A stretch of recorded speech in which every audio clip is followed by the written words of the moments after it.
అందరికీ నమస్కారములు, జై భీములు, జై జాంబవ నమస్కారములు. జంబూ సాహితీ కార్యక్రమం నుండి ఫేస్బుక్ లైవ్, యూట్యూబ్ లైవ్ కార్యక్రమాలు కూడా ప్రసారం అవుతున్నాయి. మొదటగా అక్టోబర్ 1 తారీఖు 2020న తెలంగాణ మహాకవి రచయిత బోయ జంగయ్య గారి జీవితము సాహిత్యము పైన దున్న యాదగిరి గారి ప్రసంగం వినండి. జంబూ సాహితీ సమర్పణలో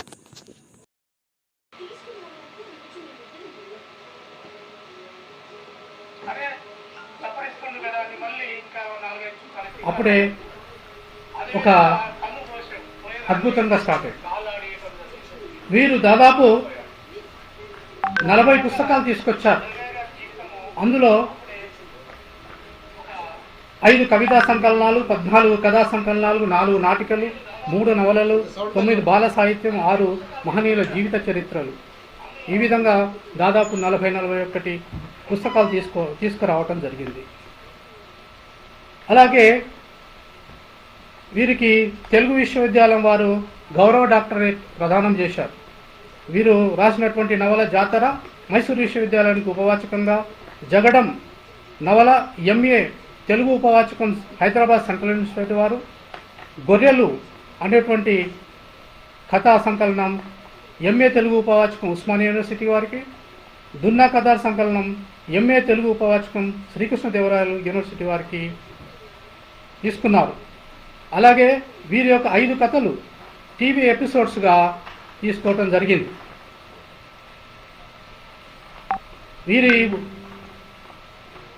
వీరి ఉద్దేశాలు ఏముండే అంటే, దేశమంతా తిరిగి జనజీవితాన్ని పరిశీలించటం, వాళ్లకు దోపిడీ నుండి రక్షించబడే ఆలోచనలు పెంచటం, మూఢనమ్మకాలను తొలగించి శాస్త్రీయ మార్గాల వైపు మళ్లించటం అనేది ముఖ్య ఉద్దేశంగా చెప్పేవారు. అలాగే మనువు నాటిన విత్తనం బలపడి విస్తరించుకుంటూ మహావృక్షమై పోతూనే ఉంది.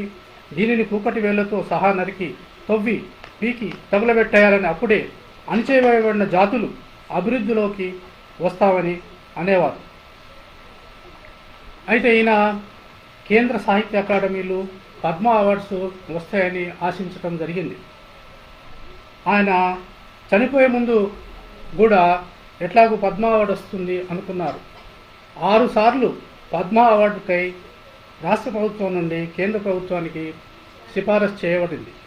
పరిశీలించారు, కానీ ఆయనకు ఏ అవార్డు ఇవ్వలేదు.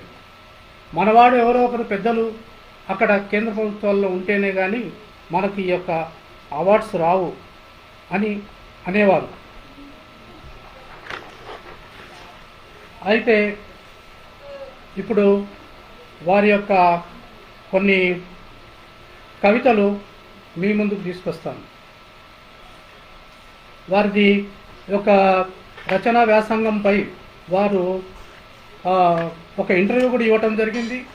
ఆ ఇంటర్వ్యూ కొన్ని కవితలు తీసుకున్న తర్వాత వారి ఇంటర్వ్యూ మీ ముందు ఉంచుతాను. తర్వాత కథల వైపు, నవల వైపు వెళ్దాం. వారు ఎప్పుడు ప్రతి ఒక్కరి నోట్లో ఉన్నటువంటి వారి కవిత ఏడుకొండలవాడ వెంకటరమణ. ఏడుకొండలవాడ శీర్షిక. అమ్మా కుంటోన్ని పోయిరా, తల్లి కుంటోన్ని వెళ్ళిరా, మా తల్లి ముసలోన్ని పోపో, ఏడుకొండలవాడ వెంకటరమణ వస్తున్నా ఉండు. అంటే ఇక్కడ ఈ మూఢనమ్మకాలపై ఈ యొక్క కవితని రాయటం జరిగింది. మామూలుగా అడిగితే బిచ్చగానికి అన్నం వేయని అటువంటి అమ్మ ఏడుకొండలవాడ అనగానే ఈ యొక్క భోజనం తీసుకొచ్చి ఏదో ఇంత ముద్ద వేయటమో, డబ్బులు వేయటమో జరుగుతుందనేది ఇక్కడ ఉద్దేశం. అలాగే హైదరాబాద్ ప్రాంతంలో అప్పుడు బాగా మత కలహాలు జరిగినప్పుడు దాన్ని ఉద్దేశించి పావురాలు అనేటువంటి కవితను రాయటం జరిగింది. ఇది కూడా చాలామంది నోట్లో నానేటువంటి కవిత. చూడు పూజారి చేసిన శీర్షిక పావురాలు. చూడు పూజారి చేసిన గుడి గంటల సందడికి ఆలయ గోపురాల నుండి ఎగిరిన పావురాలు. ప్రభువు ప్రార్థన కోసం పాస్టర్ చర్చి తలుపులు తీసినప్పుడు ఎగిరిన పావురాలు. అల్లాహు అక్బర్ మౌజాన్ పిలుపుకు మసీదు మినారుల నుండి ఎగిరిన పావురాలు, అన్నీ కలిసి తిరుగుతున్నాయి అన్నీ కలిసి తిరుగుతున్నాయి కానీ పూజారి పాస్టర్ మౌజన్ అనేది ఇక్కడ క్వశ్చన్ మార్క్. అంటే ఈ మత కలహాలు అయినప్పుడు పావురాలన్నీ అన్ని మతస్థులటువంటి గుళ్ళ మీద ఉన్నటువంటి పావురాలు కలుసుకుంటున్నాయి, ఒకే దగ్గర తిరుగుతున్నాయి, హాయిగా ఉంటున్నాయి. కానీ మన యొక్క మనుషులు ఏ విధంగా ఉన్నారు అనేటువంటిది ఇక్కడ ఆయన తీసుకున్నటువంటిది. అలాగే చూపు అనేటువంటి కవిత శీర్షిక, కుంతి రాజమాత మేరీ పూజ్యమాత, క్షణం ఒళ్ళు మర్చినందుకు నాలో అతను, నలుగురిలో నేను, చుట్టూరా చూపుడు వేళ్ళు. అంటే కుంతి రాజమాత అవుతుంది, మేరీ పూజ్యమాత అవుతుంది. ఒక ఆకలి కోసం పడుపువృత్తి చేసినటువంటి ఆమెను మాత్రము అందరూ చూపుడు వేలుతో చూపిస్తున్నారన్నటువంటిది ఇక్కడ తీసుకోవాల్సింది. అలాగే మహనీయుడు డాక్టర్ బిఆర్ అంబేద్కర్ గారి పైన కూడా ఒక కవిత రాయటం జరిగింది.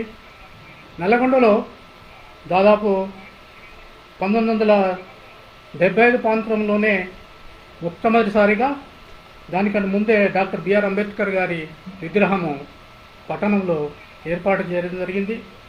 ఆ రోజు సెంట్రల్ మినిస్టర్ గుడిసెల వెంకటస్వామి గారు, వెంకటస్వామి గారు అక్కడికి రావటం, వారు ఇనాగ్రేషన్ చేయటం జరిగింది. ఆ సందర్భంగా మేమంతా చిన్నగా ఉన్నాము. అక్కడ ఈ యొక్క కవితని చదవటం, ఇందులో వారి యొక్క పుస్తకాల్లో తీసుకురావడం జరిగింది.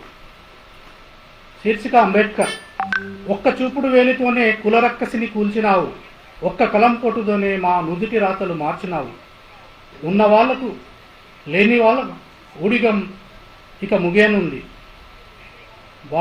బాబా ఇంకో 10 ఏళ్ళు నీవు బతికి ఉంటే భారతావని బతుకంతా మారిపోయేది అన్నాడు. ఇంకా చాలా కవితలు ఉన్నాయి. ఈ కొన్ని ముఖ్య కవితలుగా తీసుకోవటం జరిగింది.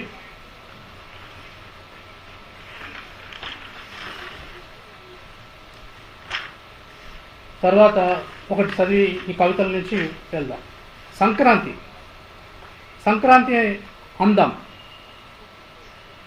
చీర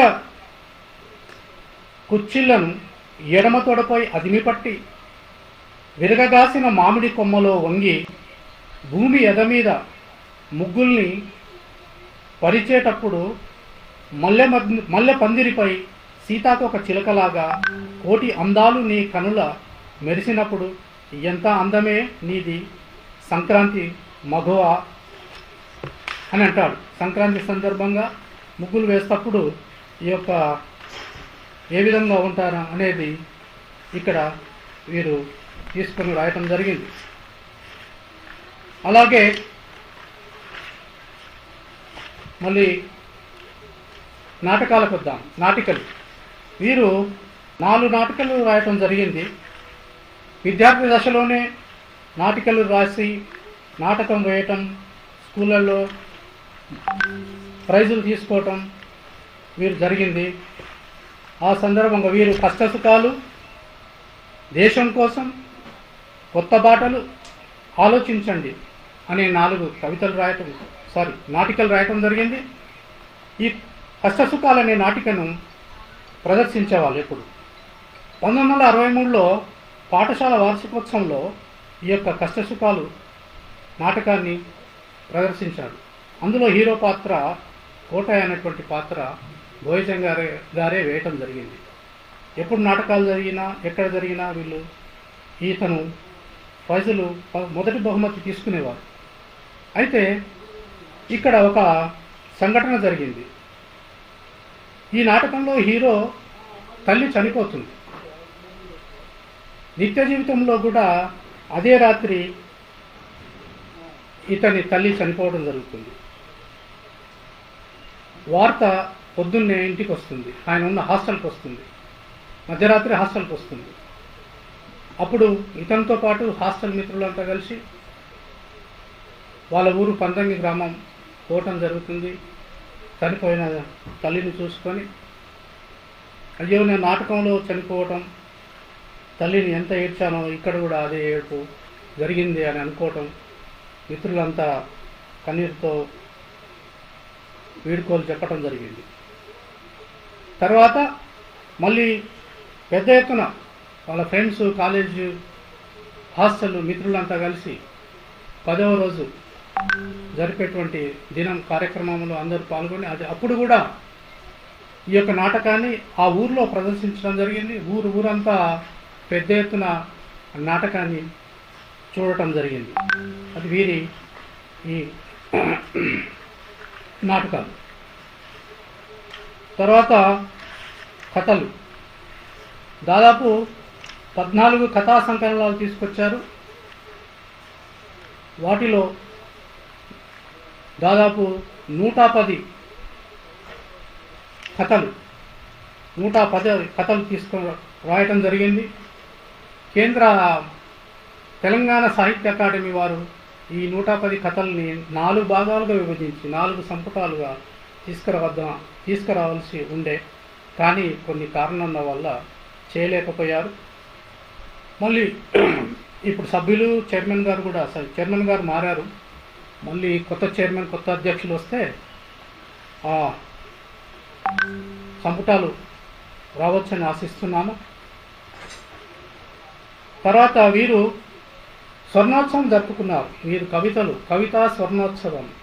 జంగయ్య గారు 50 సంవత్సరాల కవిత్వం స్వర్ణోత్సవం. వారు 16-15 ఏళ్ళ నుంచి కవిత్వాలు రాస్తున్నారు కాబట్టి స్వర్ణోత్సవాలు జరుపుకున్నప్పుడు వారితో ఇంటర్వ్యూ తీసుకున్నారు. ఆ ఇంటర్వ్యూ, జంగయ్య గారి ఇంటర్వ్యూ మీ ముందు ఉంచుతున్నాను. వారి రచనా వ్యాసంగంపై ఇంటర్వ్యూ. ఇవన్నీ జంగయ్య గారి మాటలు, వారు చెప్పినట్లుగా నేను చెప్తున్నాను. పొద్దంతా కార్యాలయం పని, సాయంత్రం పక్కనే ఉన్న గ్రంథాలయంలో పత్రికలు తిరగేయటం, ప్రముఖుల పుస్తక పఠనం చేయటం. నాకు ఈ పుస్తక పఠనం ఒక తీరని దాహం. లోతుల్లోకి వెళ్ళి చూపుపడని విషయాల గురించి, లోతుల్లోకి వెళ్ళి శ్రీశ్రీ చూపుపడని విషయాల గురించి ఆలోచన. అప్పుడు కనిపించాడు నాకొక పెద్ద మేధావి జాషువా. అంటరానితనం, వర్ణ వ్యవస్థ, మతం కనిపించింది. మొదట కవితలు రాశాను. పావురాలు, మతం, ఏడుకొండలవాడ కవితలు వినిపించాను వివిధ సాహిత్య మీటింగులలో. నడుస్తున్న చరిత్ర కవితా సంకలనాన్ని తేవటం జరిగింది. భారతి లాంటి పత్రికల్లో మంచి రివ్యూస్ వచ్చినాయి. ఇంకా ఎందుకో తృప్తి కలగలేదు. జనం దగ్గరికి ఎక్కువగా చేరవేసే కథల వైపు నా చూపు మళ్ళింది. నా నేపథ్యం, నా చుట్టూ ఉన్న జనం పడే కష్టాలు, ఆ కష్టాల కారణాలే నా కథలు. పేదరికం, అంటరానితనం, అనుమానాలు, ఇలాంటివి నా ముందు నిలిచిన రూపాలు. అందుకనే ఇంకా నా ఇకపై సాగవు కథలు రాశాను. సులభ శైలి, సాదాసీదా భాషలో రాయడం వల్ల రాష్ట్రమంతా పాఠకులు ఏర్పడ్డారు. కొన్ని కథలు కలిపి మొదట లోకం, తర్వాత గొర్రెలు కథా సంకలనాలు ప్రచురించారు. పత్రికల్లో మంచి రివ్యూస్ వచ్చాయి. అప్పుడే రావిశాస్త్రి, పురాణం గారులతో పరిచయాలు ఏర్పడ్డాయి. ఆ రోజుల్లో రావిశాస్త్రి, శ్రీశ్రీ, అద్దెపల్లి, శ్రీవారెడ్డి, గజల మల్లారెడ్డి ప్రముఖులతో సాన్నిహిత్యం పెరిగింది. మేము నల్లగొండలో 1983 సంవత్సరంలో జిల్లా రచయితల సభను ఏర్పాటు చేశాం. ఈ సభకు ఈ ప్రముఖులందరూ వచ్చారు. ఇవి జిల్లా సభలు కావు, అఖిల భారత రచయితల సభలన్నారు పై పెద్దలు. ఈ సభల వెనుక ఉండి నడిపించిన వారు మా తోటి మిత్రులు, సాహితీ మిత్రులు నోముల సత్యనారాయణ గారు, పెరికె రాజరత్నం గారు, మిగతా మిత్రులు. కథలైతే రాశాను, నా నవలను రాయాలని కథలైతే రాశాను, ఇక నవలలు రాయాలనే నవల మొదలు పెట్టాను. మొదటి నవలకు జాతర 5 ఏళ్ళు పట్టింది. నా మొదటి నవల జాతరకు 5 ఏళ్ళు పట్టింది. ఆంధ్రజ్యోతి దీపావళి సంచికలో ప్రచురించారు పురాణం గారు. 1989లో ఈ నవలకు ఉత్తమ నవలగా అవార్డు వచ్చింది. మైసూరు విశ్వవిద్యాలయం వారి డిగ్రీకి ఉపవాచకంగా ఎంపిక చేశారు. నా హెచ్చరిక కథలకు శ్రీశ్రీ బంగారు పథకం నాగార్జున యూనివర్సిటీ వారు ఇచ్చారు. తెలుగు యూనివర్సిటీ వారు ప్రతిభా అవార్డు 2003లో డాక్టరేట్ ప్రదానం చేశారు. విజయనగరంలో నాకు చాసా పురస్కారం ఇచ్చారు. అక్కడ ఈ సందర్భంగా గురజాడ వారి గృహము సందర్శించే అవకాశం వచ్చింది. నేను సాహిత్యంలో ఎదగటానికి ముఖ్య కారకులు బహుభాషా కోవిదుడు నోముల సత్యనారాయణ. ఈయనకు నాకు చదువుకున్న రోజుల్లోనే తెలుసు.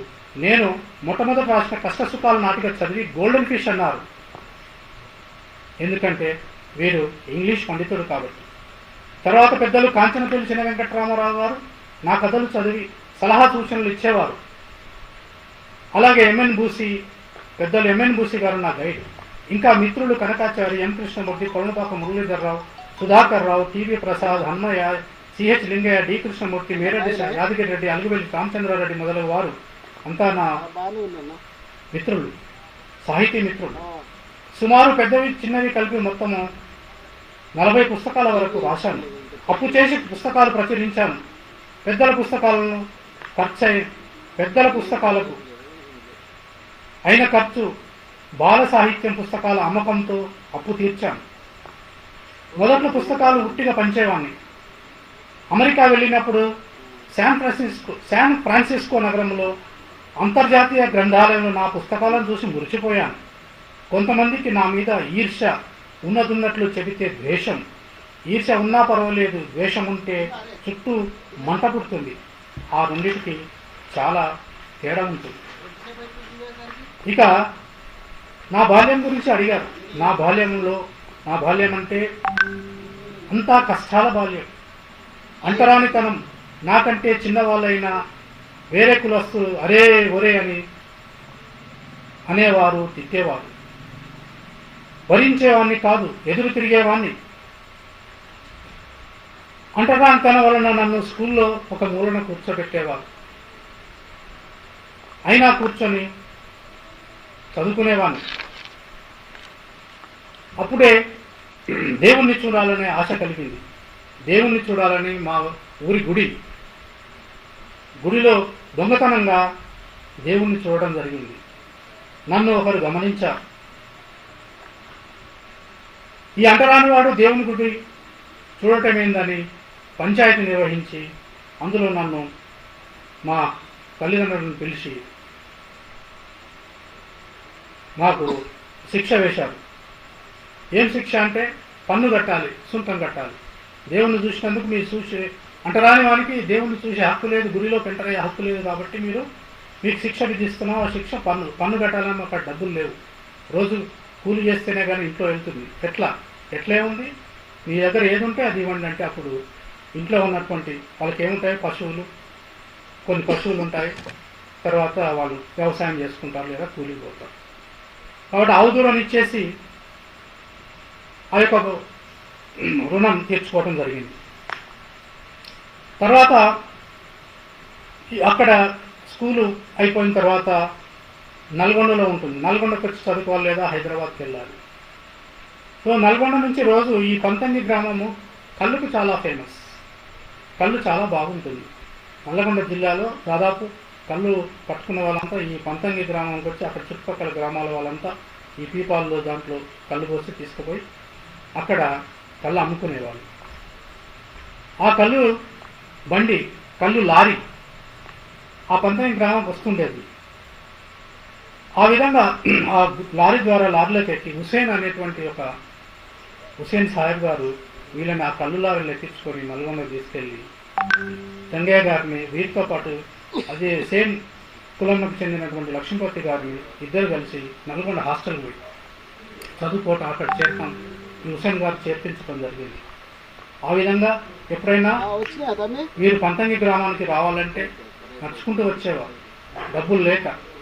బస్సులో రావాలంటే ఓ రూపాయి ఖర్చు అవుతుంది, ఆ రూపాయి లేక 50 కిలోమీటర్లు నడుచుకుంటూ నడుచుకుంటూ పొద్దంతా నడుచుకుంటూ ఆ ఊరికి వచ్చేవారు. మళ్ళీ సెలవులు అయిపోయిన తర్వాత ఊరికి పోవాలంటే ఈ కళ్ళు లారీలోనే ఎక్కి పోవాలి. దాంట్లో కూర్చున్నప్పుడు వీరి మీద కళ్ళు మీద పడుతుండేది. ఆ విషయం ఇక్కడ చెంగయ్య గారు ప్రస్తావించారు. వచ్చేటప్పుడు కళ్ళు లారీలో మదార్ సాహెబ్ గారు ఎక్కించి తీసుకొచ్చేవారు మా ఊరికి. ఆ కళ్ళంతా మీద పడేది. కూలి డబ్బు, కోడిగుడ్డు, కోళ్ళను అమ్మితే వచ్చే పైసలు మాకు ఇచ్చేవారు అమ్మా నాన్నలు. అట్లా చదువు బిఏ వరకు సాగింది. తర్వాత గుమస్తా ఉద్యోగం. జీవితం నా జీతం 40 రూపాయలు. నా మొదటి జీతం 40 రూపాయలు. ఇల్లు గడవటం కష్టమైంది. అప్పటికే నాకు వివాహం అయి ఉన్నది. నా చిన్ననాటి వివాహం, బాల్య వివాహం. మా ఇంటి పక్కనే ఉన్న పొలం కౌలుకు తీసుకొని ఒడ్లు పండించేవాడిని. తిండికి కరువు లేదు. కొంత డబ్బు చేతిలో కనిపించింది. డబ్బు కోసం మా నాయన పేరు మీద చిన్న చిన్న వ్యాపారాలు, పుస్తకాల దుకాణం మొదలుపెట్టాను. లాభాలు చూశాను. అవి ఖర్చులకు, పుస్తకాల అచ్చులకు అవసరం వచ్చేది. పుస్తకాల ద్వారా, రేడియో ప్రోగ్రామ్స్ ద్వారా, పత్రికల వారు ఇచ్చే డబ్బులు, పెన్షన్ అన్నీ కలిపితే జీవితం హాయిగా గడుస్తుంది. గత కాలం ప్రభుత్వాలు గుర్రం జాషువా, బోయి వేమన్న, జ్ఞానానంద కవి లాంటి కవులను సత్కరించారు. కవులకు సాహిత్యం కోట కింద ఎమ్మెల్సీ పదవులు ఇచ్చేవారు. ప్రభుత్వాలు మారాయి. కవులకు గుర్తింపు తగ్గింది. కవులను, కళాకారులను గుర్తించని పాలకుల గుర్తు చెదిరిపోతుంది. కవులను, కళాకారులను గుర్తించని పాలకుల గుర్తు చెదిరిపోతుంది. తెలంగాణ విషయానికి వస్తే తెలంగాణ మొట్టమొదటి ఉద్యమంలో నేను ఒక రాజకీయ కవిత రాసి జైలుకి వెళ్ళాను. ఈ రాజకీయ కవితలో పెద్ద పెద్ద నాయకులను విమర్శించాను. ఆ యొక్క కవిత విమర్శనాత్మకంగా ఉన్నది కాబట్టి నన్ను జైల్లో పెట్టారు. అప్పటి విద్యార్థి నాయకుడు ఢిల్లీకి వెళ్ళాడు, ప్రజానాయకుడు ముఖ్యమంత్రి అయ్యాడు. సమస్య ఎక్కడేసిన గొంగడి అక్కడే ఉందని జంగయ్య గారు చెప్పుకొచ్చారు. తర్వాత వారి కొన్ని కథలకు వద్దాం. జంగయ్య గారి కథల్లో ముఖ్యమైనది దొంగల కథ. ఈ యొక్క దొంగల కథ వారి యొక్క అనుభవం, ట్రెజరీ హౌస్లో పనిచేసినటువంటి అనుభవం, అక్కడ చూసినటువంటి వాస్తవ కథలలో ఒకటి. ఒక ఊరు ఉంటుంది. ఆ ఊరిలో బీరప్ప అనేటువంటి యాదవుడు ఉంటాడు. ఆయన గొర్రెలను పెంచుకోవడం కోసం అప్పు కావాలని మండల పంచాయతీలో ఆ రోజుల్లో సమితి అని రాశారు. సమితి ఆఫీసుల్లో దరఖాస్తు చేసుకుంటారు. అది ఎన్నిసార్లు అయినా దరఖాస్తు కోసం పోతాడు కానీ ఈయనకు లోన్ శాంక్షన్ కాదు.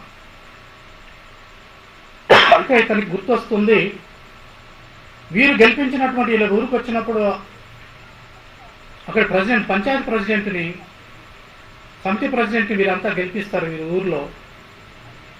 ఆయన అంటాడు, నీకు ఎప్పుడన్నా ఏదైనా అవసరం వస్తే రండి, నా దగ్గరికి రండి, మీకు చేసి పెడతానంటాడు. ఈయన సంతోషంగా వెళ్తాడు. ఎందుకంటే వీరి ఊర్లో వీళ్ళు ఓట్లు వేపిస్తాడు. ఆయన ఒక గొర్రెని కూడా కోసి ఆయన ఒక గొర్రెని ఇస్తాడు. ఆ గొర్రెలు కోసుకోవటం, తినటం, సారాయి తాగటం, ఈ ఓట్లు వేయించుకొని అతను గెలుస్తాడు. కాబట్టి నాకు ఎట్లాగూ పని చేసి పెడతాడని వెళ్ళటం జరుగుతుంది. ఆయన పోయి కలుస్తాడు. సార్, అయ్యా దొర, నాది నా పత్రము, నేను అప్పు కోసం పెట్టుకున్నది అర్జీ అలాగే ఉంది, శాంక్షన్ కాలేదు అంటే, సరైన ఆయన అటెండర్ని పిలిచి మేనేజర్ దగ్గరికి పంపిస్తాడు. వీరప్ప మేనేజర్ దగ్గరికి వెళ్ళి, అయ్యా నా యొక్క అర్జీ ఉంది, నేను అప్పు దరఖాస్తు చేసుకున్నాను, కాబట్టి అది చూడండి, నాకు అప్పు ఇప్పించండి, నేను గొర్రెలు కొనుక్కోవాలి అని అడుగుతాడు. అయితే ఆ మేనేజర్ అడుగుతూ, మొన్న ప్రెసిడెంట్ గారికి నేను గొర్రెని కూడా కోశాను, మా ఊరికి వచ్చినప్పుడు ఓట్లు వేయించాను, గొర్రెని కూడా కోశాను అంటాడు. ఈ మేనేజర్ అయితే ప్రెసిడెంట్ గారికి గొర్రెని కోసం, మా గొర్రెని పోయావా, మాకు కూడా గొర్రె కావాలంటాడు.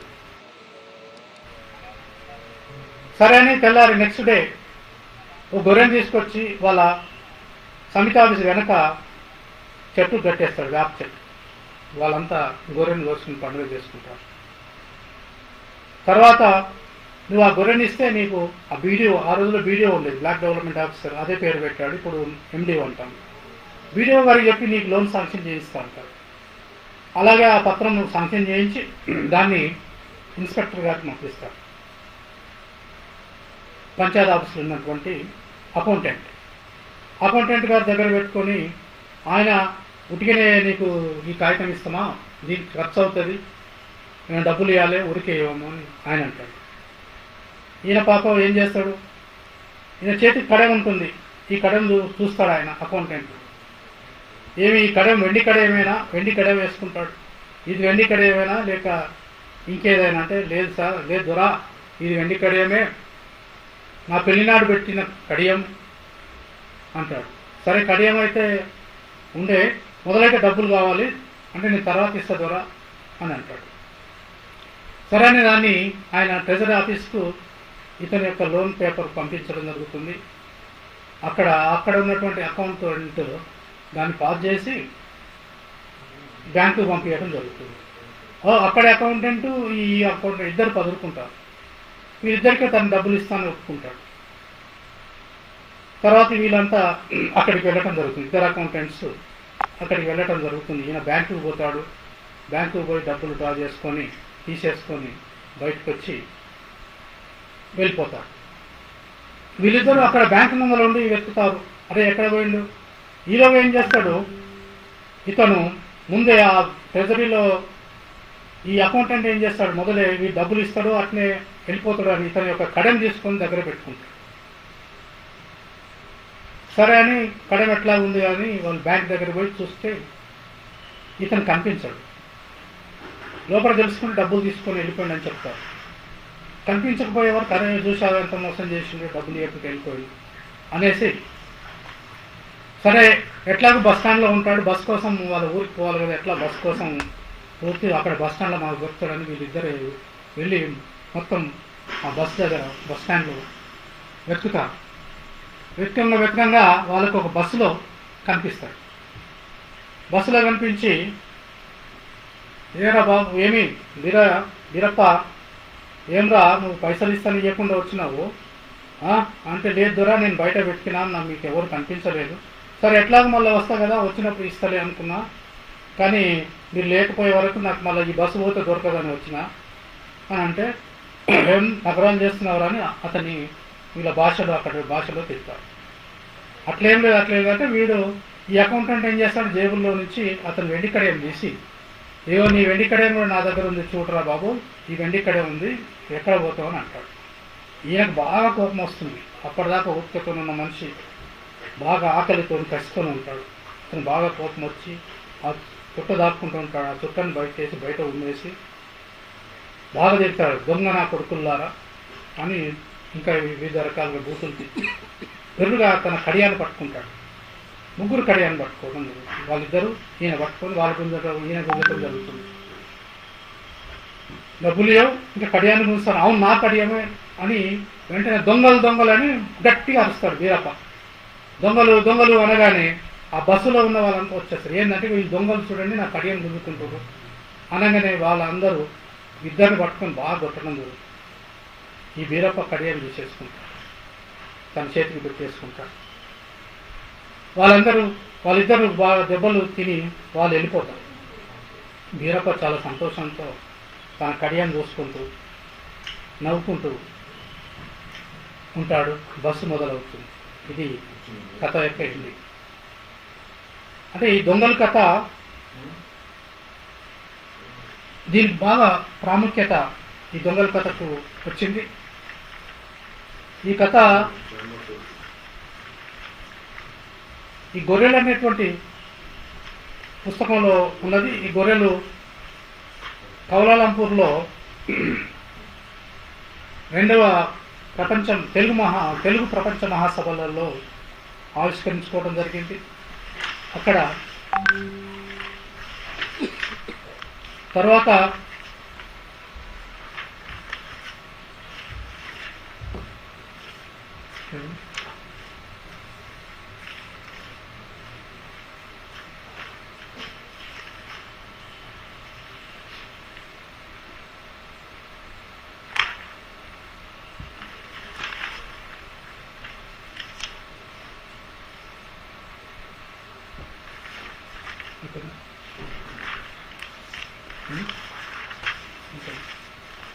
ఇంకో కథ తీసుకుంటాను వారిది.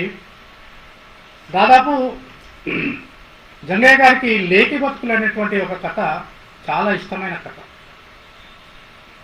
పోయిన వారము ఈ కథ గురించి ఇంకా కొన్ని కథల గురించి వెంకట చెప్పడం జరిగింది. ఊటబావిలు. ఇక్కడ ఇంకో కథ పేరు నా పేరు రాయొద్దు. అదేమో అవినీతి మీద. ఇప్పుడు మనం తీసుకున్న దొంగలు అనే కథ అవినీతి పై. ఇది స్త్రీల మీద.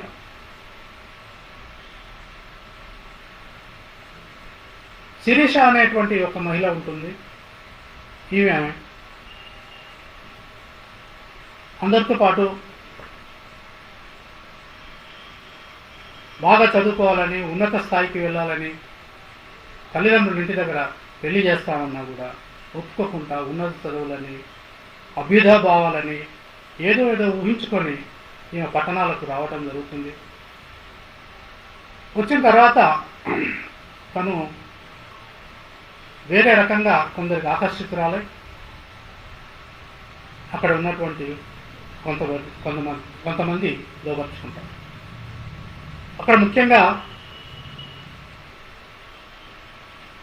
ఒక ఎమ్మెల్యే గారితో ఏమంటే తిరగడం జరుగుతుంది. ఆయనకు ఒక బంగ్లా ఉంటుంది, 200 గజాల పెద్ద ఇల్లు బంగ్లా. అందులోనే ఈమెను కూడా ఉంచడం జరుగుతుంది. ఆయన ఎమ్మెల్యే తర్వాత మంచి వ్యాపారాలు చేసుకొని బాగా డబ్బు సంపాదించి ఎంపీ కావడం జరుగుతుంది. ఎంపీ ఆయన ఢిల్లీలో ఉండటం లేదా బంజారాహిల్స్లో పెద్ద ఇల్లు కట్టుకుంటాడు, అందులో ఉండటం జరుగుతుంది. అప్పుడప్పుడు ఇక్కడ ఉన్న బంగ్లాకు వచ్చిపోవడం జరుగుతుంది. అలాగే ఇంకో రెడ్డి గారు ఉంటారు. ఆయన మంచి డబ్బున్నవాడు, అతని మీద కూడా తిరగటం. తర్వాత ఒక జర్నలిస్ట్ ఉంటాడు, ఆయనతో కూడా ఉండటం ఇలా జరిగి ఉంది. తర్వాత ఈమెకు ఒక కూతురు పుడుతుంది. అమ్మాయికి 5 ఏళ్ళు వచ్చిన తర్వాత నా బతుకు ఎట్లాగే ఈ విధంగా అయిపోయింది, కనీసం నా కూతురు నన్ను మంచిగా చదివించుకుందాం అనే ఉద్దేశంతో ఈ తెలుగు చదువులు వద్దు, ఇంగ్లీష్ చదువు చదివించుకుందాం అని కాన్వెంట్ స్కూల్లో వేద్దామనే ఉద్దేశంతో ఒక కాన్వెంట్ స్కూల్కి తీసుకొని పోవడం జరుగుతుంది అమ్మాయితో పాటు. అక్కడ ఉన్న మేడంని కలవటం, ప్రిన్సిపాల్ మేడంని కలవటం జరుగుతుంది. ఆమెకు అడ్మిషన్ కావాలంటే అడ్మిషన్స్ దొరకవు, ఈసారి దొరకవు, వచ్చే సంవత్సరం రండి అని అంటుంది. లేదని చాలా బతిమలాడుకుండటం వల్ల ఆమె సరే అని మొత్తం మీద ఒక్క అడ్మిషన్ మాత్రం ఇస్తాను ఒక ఫామ్ ఇవ్వడం జరుగుతుంది, అడ్మిషన్ ఫామ్. ఇచ్చేస్తూ ఈ అడ్మిషన్ ఫామ్ మీద అమ్మాయి తండ్రి సంతకం తీసుకొని రండి, తప్పకుండా తండ్రి సంతకం ఉంటుంది, తీసుకురండి అని ఆ ఫామ్ ఇవ్వటం జరుగుతుంది. సరే అని థ్యాంక్స్ చెప్పేసి అక్కడి నుంచి వచ్చేస్తుంది. వచ్చి ఇంటికి వచ్చేస్తుంది. ఇంటికి వచ్చిన తర్వాత ఈమెతో పాటు ఎవరు లేరు కాబట్టి ఈమెకు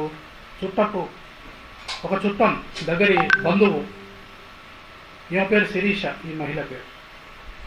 ఈమె బంధువు తిరుపతమ్మ. ఆమెను పంపించి ఈ ఎంపీ గారు ఎప్పుడు వస్తారు, ఏమి ఈ మధ్య రావటం లేదు కదా, ఒకసారి పోయిరా ఈ అడ్మిషన్ ఫామ్ తీసుకపో. నేను ఫోన్ ఎత్తినా పలకరించినా అసలు ఆయన లైన్లోకి వస్తలేడు, అప్పట్లో ఈ ఫోన్లు వేరే అని ఆయనకు ఈ యొక్క అడ్మిషన్ ఫాము తిరుపతమ్మకి తీసుకెళ్ళి ఆయనకి ఇస్తే ఇలా సంతకం పెట్టాలంటే ఆయన ఏం చేస్తాడు, ఒక కవర్లో ఒక ఉత్తరంలాగా రాసి ఆ కవర్ని పంపిస్తాడు ఈమెతోని. ఆమె తీసుకొచ్చి శిరీషకి కవర్ ఇచ్చేస్తుంది. మా ఎంపీ గారికి కవర్ ఇచ్చారు చూడండి అంటే ఆ కవర్కి చదివితే ఆయన ఇప్పుడు ఈమె ప్రస్తుతం ఉన్నటువంటి బంగ్లాని ఆమె పేరు మీద రిజిస్ట్రేషన్ చేస్తాడు. కానీ తండ్రి కాలంలో సంతకం మాత్రం పెట్టాడు అడ్మిషన్ ఫామ్లో. నీకు బంగ్లా ఇస్తున్నా తీసుకో, అక్కడే ఉండు, కానీ తండ్రిగా నేను సంతకం పెట్టలేను, ఇక ముందు నాకు మీరు ఫోన్ చేయొద్దు, నా దగ్గరికి రావద్దు అని ఉత్తరంలో రాస్తాడు. ఆమె ఏం చేయాలో ఏం తెలియదు. సరే ఇతను ఎలా పెట్టలేదు, రెడ్డి గారు ఉన్నారు కదా, ఆయనని కలుద్దాం, మంచి వ్యాపారస్తుడు, బాగా ధనవంతుడు అనేసి ఆయనకు ఫోన్ చేస్తుంది. ఆయన సరే నా దగ్గరికి రావద్దు, నువ్వు ఏదైతే స్కూల్లో అమ్మాయిని చేర్పించాలనుకుంటున్నావో అక్కడనే ఉండు, నేను అక్కడికి వస్తాను అని అంటే మాకు ఆ స్కూల్ దగ్గరికి పోవడం జరుగుతుంది. పోయి బయట ఒక చెట్టు కింద కూర్చుంటుంది. అమ్మాయి ఆ పిల్లలతో అక్కడ ఆడుకుంటుంది. పోయే కార్లను చూస్తుంటుంది, ఏ కారులో అయినా రాడు. తర్వాత ఒక ఎర్ర కారు వస్తుంది, అందులో నుంచి ఒక అమ్మాయి దిగుతుంది, ఒక యంగ్ లేడీ. ఆమె శిరీష మీరేనా అనుకుంటే ఈమె దగ్గరికి వస్తుంది. అవునండి నేనే, సారు దగ్గర నేను పిఏగా పనిచేస్తున్నాను, వారు మీకు లెటర్ పంపించారు, తీసుకోండి అని ఇస్తుంది. ఆ లెటర్ తీసుకొని చూస్తే అందులో బ్లాంక్ చెక్ ఉంటుంది. ఆ లెటర్ రాస్తాడు, నేను నీకు బ్లాంక్ చెక్ పంపిస్తున్నాను, నీకు ఇష్టమైన, నీకు ఎంత అవసరం ఉందో నీ ఇష్టంగా డబ్బులు డ్రా చేసుకో, తీసుకో ఉంది, కానీ మళ్ళీ నా దగ్గరికి రావద్దు, నేను ఇక్కడికి రావడం లేదు, నీ యొక్క అడ్మిషన్ ఫామ్లో నేను సంతకం చేయలేను, నీ తండ్రి పాత్ర వహించలేను అని ఆయన అనడం జరుగుతుంది. ఆమె కూడా వచ్చినటువంటి పిఏ ఈ యొక్క ధనంతోనన్నా నువ్వు మంచిగా ఉండు, మళ్ళీ ఫ్యూచర్లో ఎలాంటి తప్పులు చేయకుండా ఉందని ఆమెకు హితబోధ చేసి ఆమె వెళ్ళిపోతుంది. ఈమె ఒకేసారి ఏమి చేయలేక నిర్ఘాంతపోయి ఏం చేయాలని అక్కడి నుంచి ఆయన రాసినటువంటి పేపర్ చింపేసి వెళ్ళిపోతుంది ఇంటికి. మళ్ళీ తను జర్నలిస్ట్ గుర్తుకొస్తాడు. ఆ జర్నలిస్ట్ దగ్గరికి మళ్ళీ నెక్స్ట్ డే అక్కడికి వెళ్తుంది తెల్లారి. ఆయనతో పాటు ఈమె బాగా కలిసి తిరగడం జరుగుతుంది, చాలా కార్యక్రమాలలో, వివిధ ప్రోగ్రామ్స్లలో. ఆయన ఇంటికి వెళ్తుంది. ఇంటికి వెళ్ళి బెల్ కొట్టగానే ఆయన ఒకేసారి చూసి ఏమి ఇంటికి వచ్చావు ఒకని ఒకేసారి ఆయన ఆశ్చర్యపోతాడు.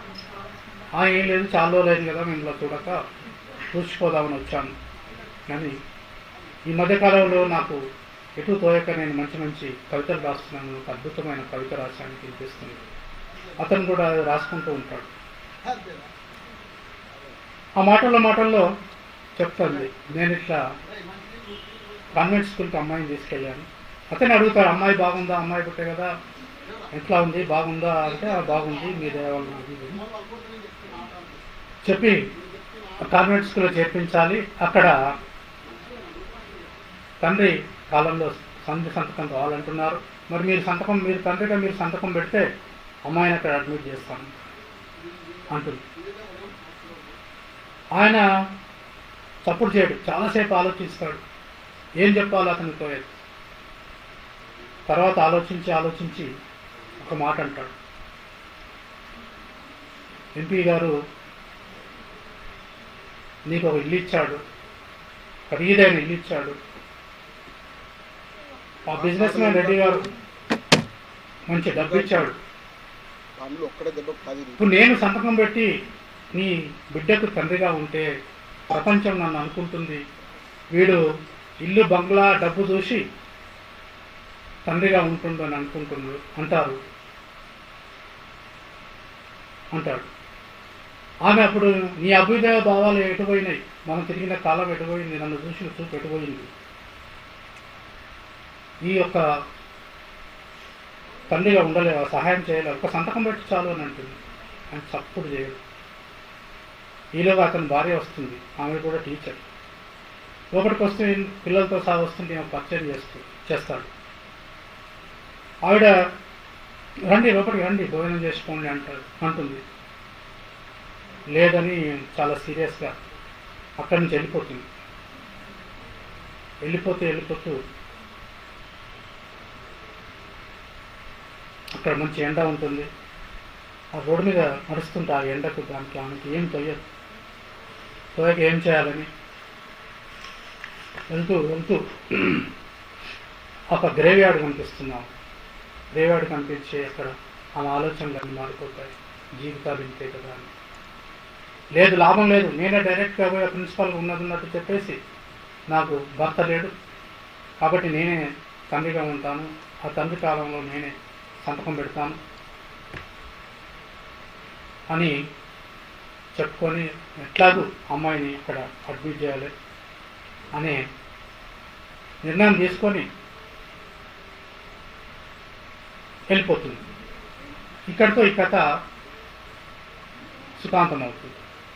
అంటే ఒక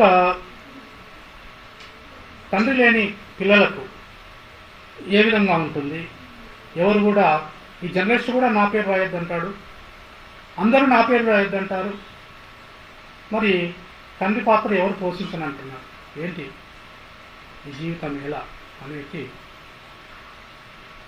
దాంతో ఇది ఎండ్ అవుతుంది. ఇదే తీసుకుంటే ఇప్పుడు గత కాలంగా పోరాటాలు జరుగుతూనే ఉన్నాయి. ఈ తండ్రి కాలంలో తల్లులు సంతకాలు చేయొచ్చు అని ఆ మధ్యనే ప్రభుత్వాలు నిర్ణయం కూడా తీసుకున్నారు. ఈ జోగిని వ్యవస్థలో తండ్రులు ఉండరు కాబట్టి వాళ్ళు ఎన్ని కష్టాలు ఎదుర్కొని చదువుకోవటం జరిగిందో, ఏదో ఒక పేరు పెట్టుకోవటం తల్లులు, లేదా తల్లి పేరు తండ్రి పేరుగా రాయటం, ఈ విధంగా చాలామంది జోగినిల పిల్లలు చదువుకోవటం, దాని మీదనే ఎన్నో సార్ ఉద్యమం కూడా జరిగింది. ఆ ఉద్యమం ఫలితమే ప్రస్తుతానికి తల్లి పేరు కూడా రాయొచ్చు అనేటువంటి కేంద్ర ప్రభుత్వాలు ఒప్పుకున్నాయి. సో ఆ విధంగా ఈ వ్యవస్థలో ఎన్ని సంఘటనలు జరుగుతున్నాయి, ఈ అన్నిటినీ చూస్తూ జంగయ్య గారు ఈ విధంగా ఎన్నో కథలు రాయటం జరిగింది. ఇంకో కథ మాత్రమే నేను తీసుకుంటాను.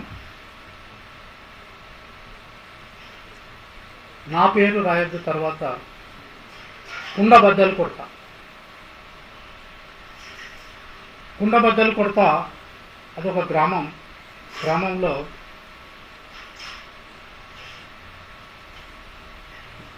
దొర ఉంటాడు, ఇద్దరు వాళ్ళే గ్రామాన్ని ఏలుకుంటారు. అక్కడ కళ్ళు వీసే కార్మికులు గౌడు కళ్ళు పోస్తుంటాయి. కళ్ళు మీద బతికే ఒక కుటుంబం ఉంటుంది. ముంజలు అమ్ముకొని కళ్ళు అమ్ముకొని బతికే కుటుంబాలు చాలా ఉంటాయి తెలంగాణ ప్రాంతంలో. కళ్ళే జీవనాధారం. కళ్ళు శాస్త్రీయంగా కూడా చాలా మంచిది. అలా అమ్ముకుంటున్న దశలో ఆ కళ్ళమ్మే అమ్మాయి భార్య భర్తలు ఉంటారు, ఒక తల్లి ఉంటుంది ఆ కుటుంబంలో, ముగ్గురే. భర్త తాడెక్కి వస్తాడు, తాడి చెట్టు ఎక్కటం, కింది తీసుకురావటం.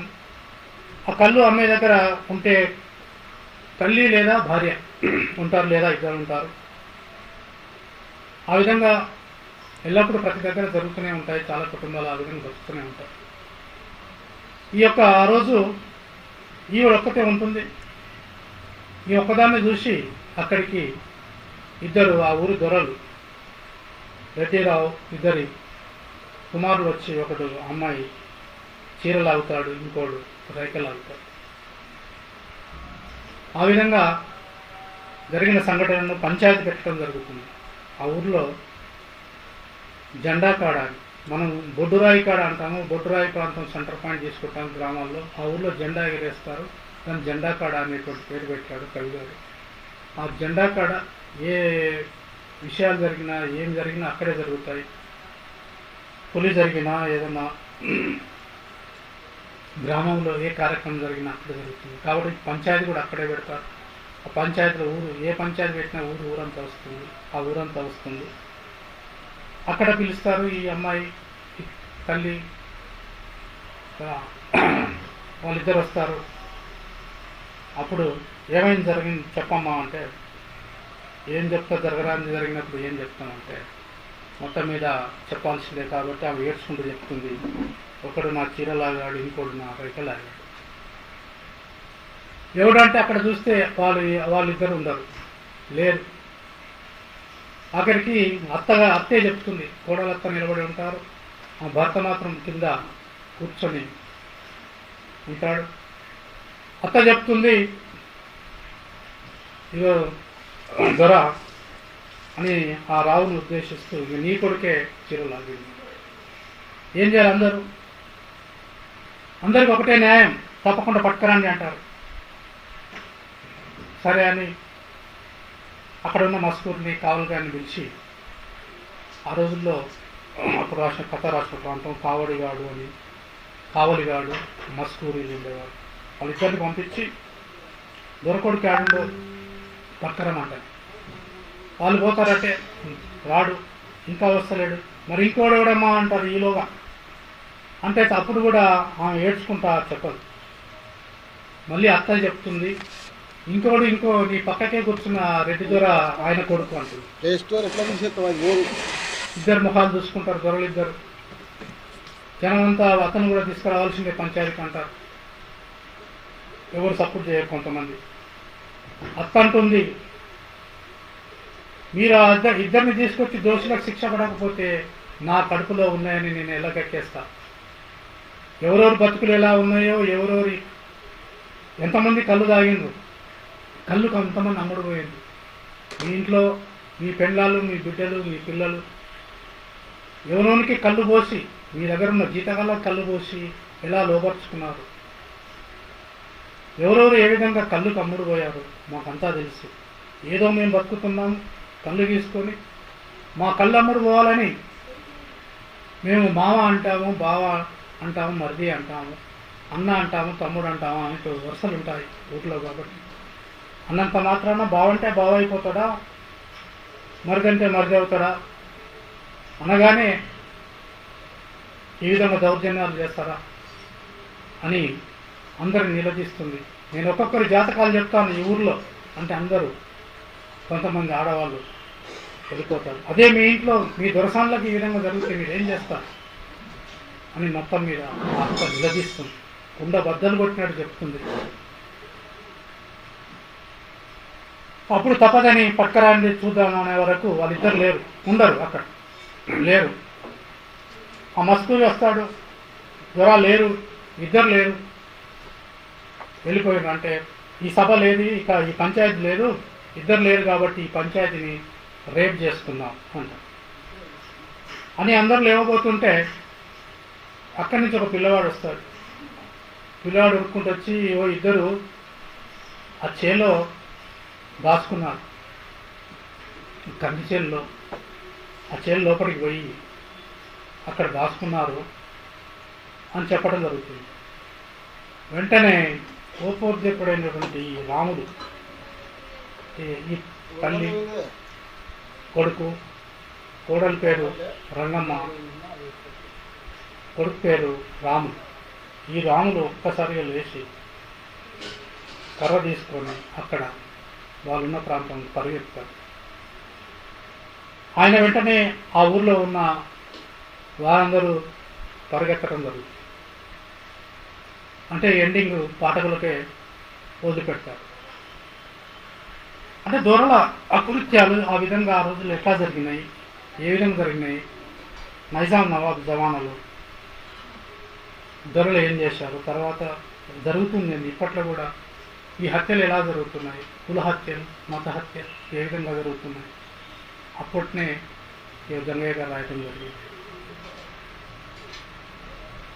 పాఠకులకే అన్ని ఎక్కడైనా పాఠకులకే వదిలిపెడుతుంటారు ఈ లాస్ట్ సందేశం. ఆ విధంగా కథలు తీసుకోవడం జరిగింది. కొంచెం జస్ట్ లైన్ లాగా చెప్తాను. చెదలు అనే కథ, ఈ 3 కథలు నేను ఇప్పుడు చెప్పిన దొంగలు, నా పేరు రాయొద్దు, కుండబద్దలు కొడతానని మొత్తం కంప్లీట్గా చెప్పడం జరిగింది. దీన్ని మామూలుగా ఏంటనేది ఇక్కడ చెప్తాను. చెదలు ప్రభుత్వానికి పన్నులు కడుతున్న సామాన్యుడికి ప్రభుత్వ సేవలు అందకపోవటం గురించి ఇవి చెదల యొక్క థీమ్ రాయటం జరిగింది. రంగులు అనే కథ, స్వాతంత్ర సమయోధుడు తన నిస్వార్థతకు ప్రతిఫలంగా బిచ్చగాడిగా మారిపోతాడు. ఆ సబ్జెక్ట్ తీసుకొని రంగులు రాయటం జరిగింది. పాము, మూఢనమ్మకాలపై పాము గురించి రాయటం జరిగింది. లేకి బతుకులు, ఇది జంగయ్య గారికి చాలా ప్రియమైన ఇష్టమైన కథ. లేకి బతుకులు ఇది చంద్రమ అనే మహిళ తన వాస్తవ జీవితాన్ని ఇందులో చూపించడం జరిగింది. లేకి బతుకులు అనేది తుపాకులు, నైజాం వ్యవస్థలో కళ్ళ కట్టినట్టు ఈ అద్భుతాన్ని చిత్రించడం జరిగింది. తండ్రి నక్సలైట్లో పోయి చనిపోవటం, కొడుకు ఇక్కడ ఉద్యమాల్లో చనిపోవటం. ఈ తెలంగాణలో ఉద్యమాలు చేసి అందరూ కొడుకులు ఈ విధంగా చేస్తే, తండ్రులు ఆ విధంగా చేస్తే ఉన్న ఆడవాళ్ళు ఏ విధంగా బతకాలి, వాళ్ళు ఉన్న ఒక సంతానం ఏ విధంగా బతకాలి, ఈ తెలంగాణ వ్యతలు, తెలంగాణ జీవితాలు ఎలా ఉంటాయి అనేటువంటిది ఇప్పుడు జరుగుతున్నది. తర్వాత శాలిని, కల్పన, చేపల చెరువు అనే కథలు సామాజిక ఇతివృత్తాలను వైవిధ్యంగా తీసుకొని చిత్రీకరించారు. జంగయ్య గారు ఏ కథ రాసినా అందులో కొత్తదనం, పాఠకుల ఆసక్తిని దృష్టిలో పెట్టుకోవటం ఒకవైపు అయితే, సమాజం మార్పుకు ఎంతవరకు దోహదపడి మార్పును తెస్తాయో ఈ కథా సాహిత్యాన్ని సుసంపన్నం చేసిన నేటి రచయిత అని కవులు అన్నారు. గజ్జల మల్లారెడ్డి అంటారు, సంక్షిప్తత, వ్యంగ్యం, స్పష్టత, సౌందర్యం జంగయ్య కవితకు సహజాలంకారాలు. కవిగా, కవిత్వకారుడుగా, కథకుడుగా, నవలాకారుడుగా ఆయా ప్రక్రియలకు చక్కటి శీర్షికలను అందించడం జంగయ్యకే చెల్లింది. భోజ కవిత్వం జీవితానికి దగ్గరగా ఉంటుంది. ఎంత వాస్తవం ఉంటుందో అంత వైవిధ్యభరితంగా ఉంటుంది. జీవిత సత్యాలను నవీన రూపకల్పన చేసిన సామాన్య చైతన్యమూర్తి, సాహితీ శిల్పి.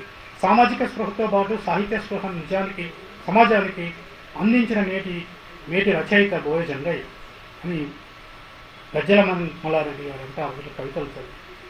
అదేవిధంగా రవిశాస్త్రి గారు, జంగయ్య ఎకానమీ ఆఫ్ వర్డ్స్ను పాటిస్తూ ఎక్కువ భావాల్ని అతి తక్కువ పదాలతో మరెంతో పవర్ఫుల్గా కవిత చెబుతాడు. కథా సాహిత్యంలో మెరుపులా మెరిసే ధృవతారగా నిలిచిపోతాడని రవిశాస్త్రి గారు అన్నారు. చాలా రవిశాస్త్రి గారికి వీరికి మంచి స్నేహం ఉండేది. నల్లగొండలో సభలు జరిపారు, జిల్లా మహాసభలు 1983, 8, 9, 10 3 రోజులు పెద్ద ఎత్తున తెలుగు రాష్ట్రాల్లో ఉన్నటువంటి, అప్పట్లో ఆంధ్ర రాష్ట్రం కాబట్టి తెలుగు కవులు అందరూ దాదాపుగా రాష్ట్రమంతా పాల్గొనడం జరిగింది. శ్రీశ్రీ గారు, రవిశాస్త్రి గారు, మధ్యపల్లి సోమసుందర్ ఇలాంటి పెద్దలందరూ అక్కడ రావటం జరిగింది. ఆ కవితలు అక్కడ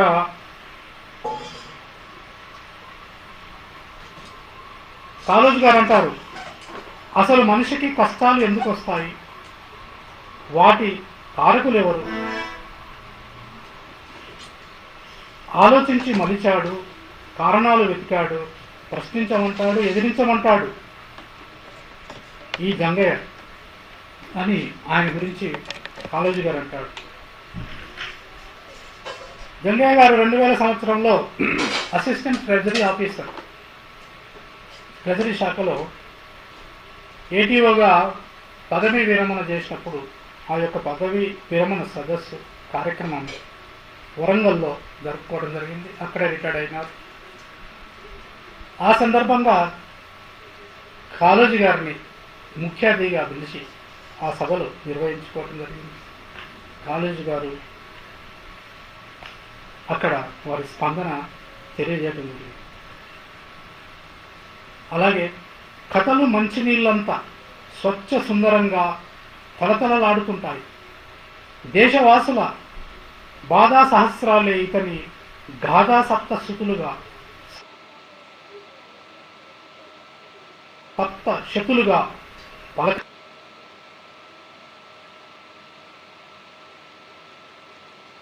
పలకరిస్తాయి అంటాడు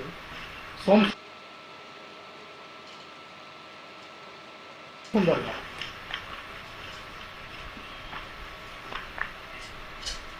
మధ్యలో ఒక కవిత తీసుకొస్తాను. నల్లగొండ మీద, నల్లగొండ వాస్తవుడైనందున నల్లగొండ ఒక కవిత తీసుకొస్తాను. కవిత శీర్షిక పేరు నల్గొండ. నల్లగొండ భూమి కోసం ముక్తి కోసం తుపాకులకు రొమ్ములొడ్డి ఒడిసేలను రువ్విన నేల. భూమి కోసం ముక్తి కోసం తుపాకులకు రొమ్ములొడ్డి ఒడిసేలను రువ్విన నేల. స్త్రీలు కొడవలందుకొని కాకుంటే కారం పొడి. గుండ్రాంపల్లి రజాకార్ల గుండాగిరికి గోరికట్టి, గుండ్రాంపల్లి రజాకార్ల గుండాగిరికి గోరికట్టి పటేల్ పాషం పుల్లారెడ్డిల పనిబట్టిన ప్రాంతం ఇది.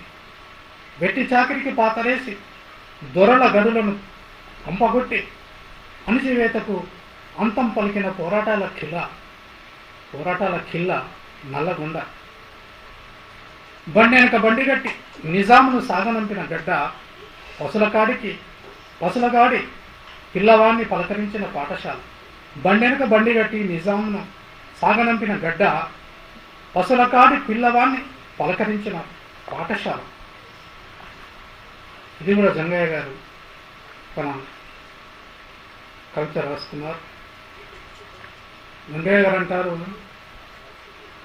తన తల్లి చనిపోయినప్పుడు అమ్మ చావుతో ఒక కూలిపోయింది. ఒక కూలి 2 పూటల తిండిపోయి 1 పూటకొచ్చింది. కారం పొడి పచ్చి పులుసుతో ఆహారం. చుట్టూ ఉన్నవారి పరిస్థితి కూడా అంతే.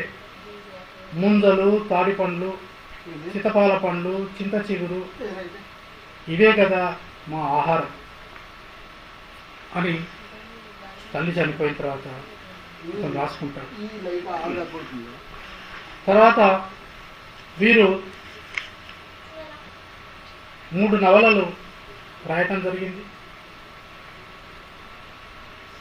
బాల సాహిత్యం కూడా 9 బాల సాహిత్యం పుస్తకాలు తీసుకురావడం జరిగింది.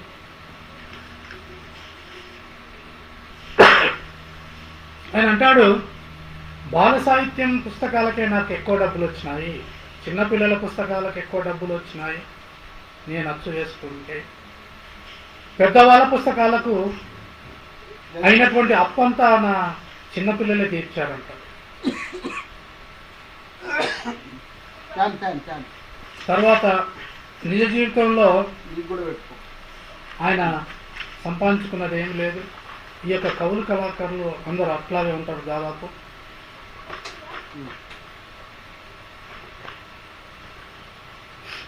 కథలు ఆకాశంలో పుట్టవు, మనిషి జీవితంలోంచి పుడతాయి. అందుచేతనే రచయితలు దగ్గరగా ఉండాలి. ఇలా ఉండగలిగిన వారే రచయితలుగా మిగులుతారు. జంగయ్య గారు అన్ని కథలు పిస్తోల్లా పేలుతాయని రావిశాస్త్రి గారు అన్నారు. దేశంలో చాలా బందీఖానాలు ఉన్నాయి, కానీ మొత్తం దేశమే చాలామందికి బందికానలా ఉందని శ్రీశ్రీ గారు అన్నారు. అలాగే కట్టిన జైళ్ళల్లో ఉన్నవారు ఎలా ఉన్నారో కట్టని జైళ్ళల్లో ఉన్నవారు కూడా అలానే ఉన్నారని శ్రీశ్రీ గారు అన్నారు. శ్రీశ్రీ గారి పలుకుల్లోని పరమసత్యం ఈ కథలు చదివితే తెలుస్తుందన్నారు రవిశాస్త్రి. తర్వాత నవలలోకి వద్దాం. జంగయ్య గారు 3 నవలలు రాశారు. జాతర, జగడం, పుట్టుమచ్చ. ఆయన జాతర నవల రాస్తున్నందుకు 5 ఏళ్ళు పట్టిందన్నాడు.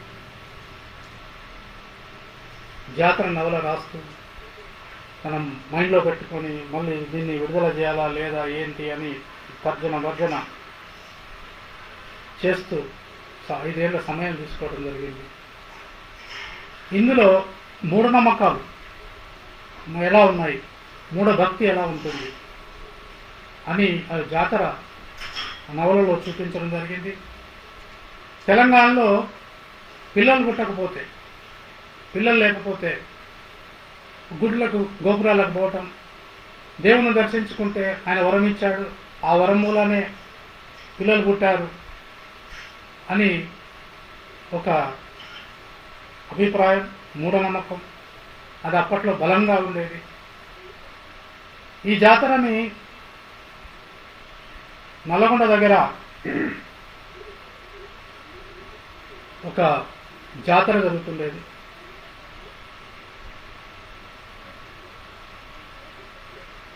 ఎల్లారెడ్డిగూడ దగ్గర గుట్ట మీద.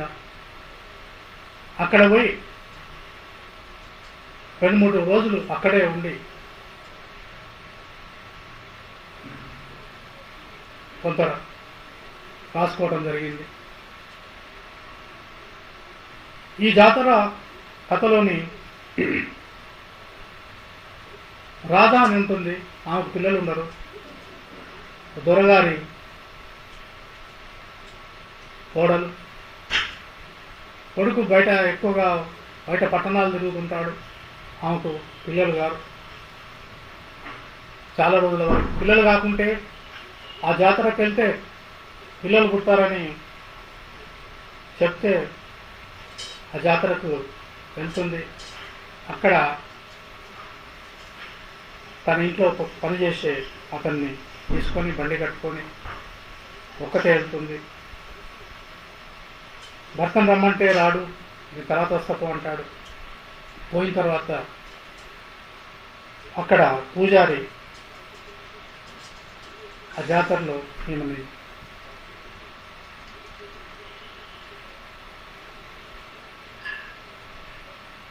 మన్మథ పూజ చేస్తాడు. మన్మధుడు వస్తాడు, నేను ఆకర్షిస్తాడు. అప్పుడు నీకు పిల్లలు పుడతారని ఒక మూఢనమ్మకాన్ని విసిరి వాళ్ళు లోపరుచుకోవడం జరుగుతుంది. ఈ చాలా జాతరలో ఈ మూఢనమ్మకాలు ఇవి జరుగుతూనే ఉంటాయి. పొర్లు దండాలని ఉంటాయి. ఆ పొర్లు దండాలు కావాలని స్నానం చేయించి ఆ గుడి చుట్టూ పొర్లు దండాలు చేయిస్తుంటారు ఈ మహిళలని. వీళ్ళ అందచందాలన్నీ వీళ్ళు అక్కడ ఉన్నవాళ్ళు కావాలని కూడా యువకులు కొంతమంది ఈ పొర్లు దండాల కోసం వచ్చి చూసి ఆనందించేవారు ఉంటారు. కావాలని పూజారులు ఈ పొర్లు దండాలు చేయిస్తుంటారు. అక్కడ పూజకు వచ్చినా కూడా తెల్ల వస్త్రం స్నానం చేసి సన్నీలో స్నానం చేసి అదేవిధంగా గుడికి రమ్మంటారు. ఆ విధంగానే ఈ యొక్క రాధని పూజారి అక్కడ రమ్మంటాడు. ఒక్కతే వెళ్తుంది. గుడంతా తిప్పుతాడు, హిప్నటైజ్ చేస్తాడు. ఇదిగో నిన్ను మన్మధుడు ఆవహిస్తున్నాడు, దేవుడు ఆవహిస్తున్నాడు, నీకు పిల్లలు పుడతారని అది చేసి వారిని లోపరుచుకొని వెళ్ళిపోతాడు. చేసే పని చేసేస్తాడు. ఈలోగా ఆమె కిందికి వచ్చేస్తుంది. ఆ జీతగాడు ఉంటాడు రంగడని, వాడు బాగా నిద్రపోయి ఉంటాడు. బండిలో అతను తీసుకొని ఊరికి వెళ్ళిపోతుంది. భర్త వస్తాన్న భర్త రాడు. తర్వాత ఆమెకు ఒక పిల్లవాడు పుట్టాడు. అందరూ అనుకుంటారు అమ్మగారు ఆ దేవాలయానికి పోయి దేవుని దర్శించుకుంది, ఆ దేవుని కృప వలన ఈమెకు పిల్లవాడు పుట్టాడు అని అనుకుంటాడు. ఇలాంటి బలహీనతలు దృష్టిలో పెట్టుకొని ఉన్న వాస్తవాలని జంగయ్య గారు చాలా గొప్పగా చిత్రించారు. ఈ యొక్క జాతర నవల ఇంకా చాలా స్పష్టంగా చాలా బాగా రాస్తారు. ఇలాంటి వాటికి మోసపోవద్దని, ఎవరు మోసపోవద్దని. తెలివైన వాడు తెలియకొక్క వారిని ఏ విధంగా హింసిస్తాడు, దోచుకుంటాడు, అలాగే ఇక్కడ కూడా దోపిడీ జరుగుతుంది. ఈ జాతరతో చాలా ఫేమస్ అవుతుంది. ఈ జాతరకు అవార్డ్స్ రావటం, ఈ జాతర నవలని మైసూరు విశ్వవిద్యాలయం వారు నాంటెల్ ఉపవాచకంగా తీసుకోవటం,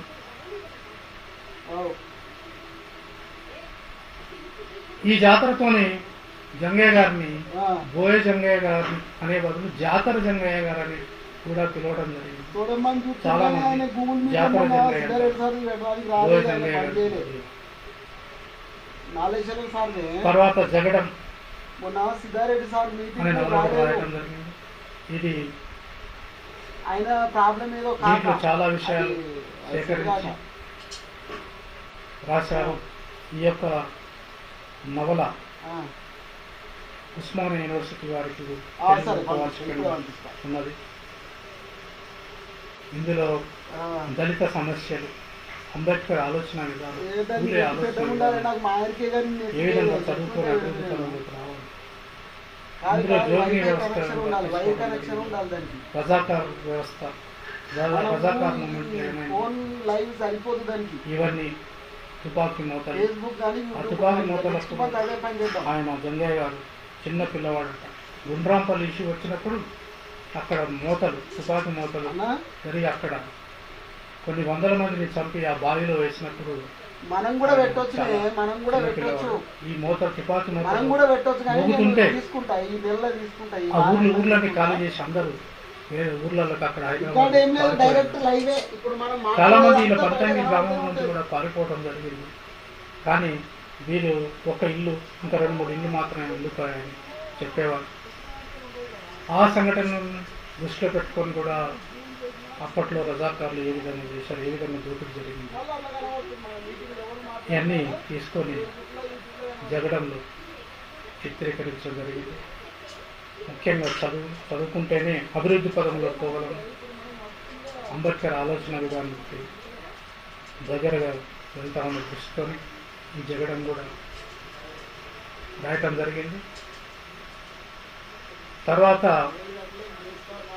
పుట్టుమచ్చ, ఇది కొంత లేటుగా ముద్రణ చేయటం జరిగింది. ఆయన ఆరోగ్యం అప్పుడు పుట్టుమచ్చ రాసినప్పుడు ఆరోగ్యం సరిగా లేకుండే దాని ముద్రణ త్వరగా ముద్రణ చేయించడం జరిగింది. అది కూడా దాదాపు ఈ యొక్క జీవితాలు నాగార్జున సాగర్ ఉన్న చుట్టుపక్కల ఉన్నటువంటి గ్రామాలను తీసుకొని అక్కడే ఉండి ఆయన సుదర్శన్ గారని వీరి మిత్రుడు ఉన్నారు, కళాకారుడు, ఆర్టిస్ట్ దాసి సుదర్శన్ గారు అంటారు. ఆయన ఇంట్లో ఉండి చాలా ప్రియ మిత్రుడు జంగయ్య గారికి అనుకుంటారు.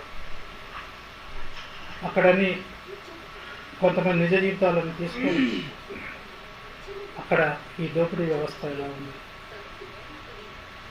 అందులో కూడా కొంత జోగిని సమస్యలు, ఉల్లంఘించుకునే ఈ మహిళల సమస్యలు, వాళ్ళు బయటకు వస్తే ఎలా ఉంటారనేది, వాళ్ళ యొక్క పుట్టిన పిల్లల సమస్యలు, అలా కొంతమంది తీసుకొని దాని పేరు పుట్టుమచ్చ పెట్టడం, వారికి సహాయం చేయాలనుకున్నటువంటి కొంతమంది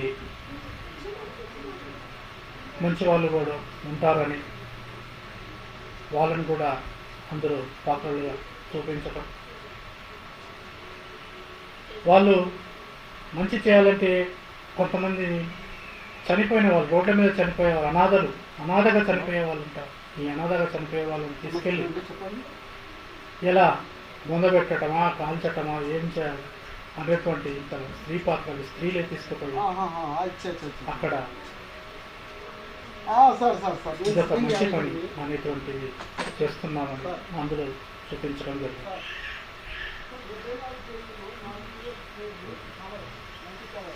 ఈ విధంగా అవును సార్ అవును సార్ అవును సార్. జంగయ్య గారిని వారి జన్మదిన సిద్దిపేటలో 78వ జన్మదినం సందర్భంగా మనం గుర్తు చేసుకుంటూ